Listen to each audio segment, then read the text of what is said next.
കാലാവസ്ഥാ വ്യതിയാനം മൂലം ഉൽപാദനക്കുറവും ഏലക്കായുടെ ഗുണമേന്മക്കുറവും ഏലം കർഷകരെ ആശങ്കയിലാഴ്ത്തുന്നു.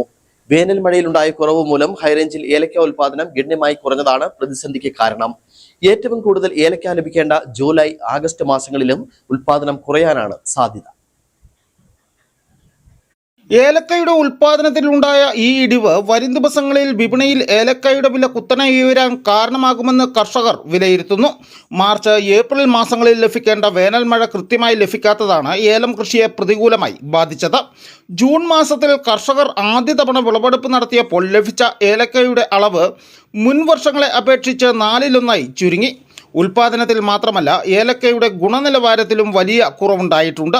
ചരങ്ങളിലുണ്ടാകുന്ന കായയുടെ എണ്ണവും വലിപ്പവും കുറഞ്ഞതിനൊപ്പം ഏലക്കായ്ക്ക് ഉണ്ടാകേണ്ട ആകർഷകമായ പച്ചനിറം നഷ്ടപ്പെടുന്നതായും കർഷകർ പറയുന്നു.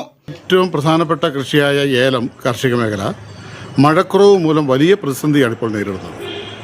വേനൽക്കാലത്തിൻ്റെ അവസാന ഘട്ടമാകുമ്പോൾ ചെടികളുടെ കവാത്ത് പണികൾ, വളപ്രയോഗം, കീടനാശിനി പ്രയോഗം, തണൽ ക്രമീകരണം തുടങ്ങി വിവിധ രീതിയിൽ പണം മുടക്കി ആദായം ഉണ്ടാകാൻ കാത്തിരിക്കുന്ന കർഷകനെ സംബന്ധിച്ചിടത്തോളം ഈ മഴക്കുറവ് വലിയ ബുദ്ധിമുട്ടുണ്ടാക്കുന്നുണ്ട്.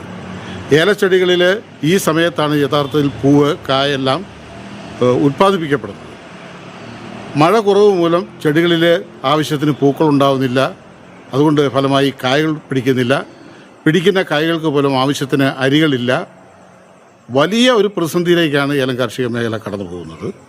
ഗവൺമെൻറ്റുകൾ, സ്പൈസസ് ബോർഡൊക്കെ കർഷകരെ സഹായിക്കാനുള്ള പദ്ധതികളെക്കുറിച്ച് വ്യവഹാരം ചെയ്യുകയും അത് നടപ്പിലാക്കുകയും ഒക്കെ ചെയ്തില്ലെങ്കിൽ ഏലം കാർഷിക മേഖല വലിയ ബുദ്ധിമുട്ടിലേക്ക് കടന്നു പോകും എന്നുള്ളതാണ് വാസ്തവം.